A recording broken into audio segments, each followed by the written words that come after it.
1973 March 26ஆம் தேதி பிறந்த ஒரு நபர் தான் இந்த உலகத்தையே தன்னோட கட்டுப்பாட்டுக்குள்ள வச்சிருக்காருன்னு சொன்னா உங்களால நம்ப முடியுதா? அது பத்தி தெரிஞ்சுக்கிறதுக்கு முன்னாடி நீங்க இன்னும் நம்ம பேஜை ஃபாலோ பண்ணாம வந்தீங்கன்னா மறந்துடாம பண்ணிருங்க. Welcome to mister Lee's inspirational stories part 2. 1973 March 26ஆம் தேதி பிறந்தவர் தான் லாரி பேஜ்.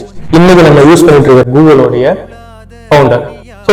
இளமை காலத்துல ஒரு 6 வயசுலயே ஒரு நல்ல ஒரு கம்ப்யூட்டர்ஸ் மேல ஒரு பெரிய இன்வால்வ்மெண்ட் இருக்கிறதுனால 12 வயசுல ஒரு நிறைய விஷயங்கள் என்னன்னா பிசிக்ஸ்லயா இருக்கட்டும் மிஷினரிஸ் பத்தியும் தெரிஞ்சுக்கிறதுல நல்ல ஆர்வம் காட்டிட்டு இருக்காரு. அப்பதான் அவர் விஷயம் படிக்கிறாரு. டெஸ்லா தன்னோட 86ஆவது வயசுல இவ்வளவு கண்டுபிடிப்புகளும் கண்டுபிடிச்ச ஒரு மனுஷன் 86ஆவது வயசுல கடனாளியா சாகுறாரு. இதை படிச்சவங்க லாரி பேஜுக்கு ஒரு நெகிழ்ச்சி ஆயிடுச்சு. அப்பதான் ஒரு முடிவு பண்றாரு, இவங்களுடைய ஒரு கண்டுபிடிப்புங்கிறது வேர்ல்டு மார்க்கெட்ல ஒரு பெரிய பிசினஸ் ஆகணும் அப்படிங்கறத ஒரு சின்ன வயசுலயே முடிவு பண்ணி வைக்கிறார். ஒரு கேரேஜ் நம்ம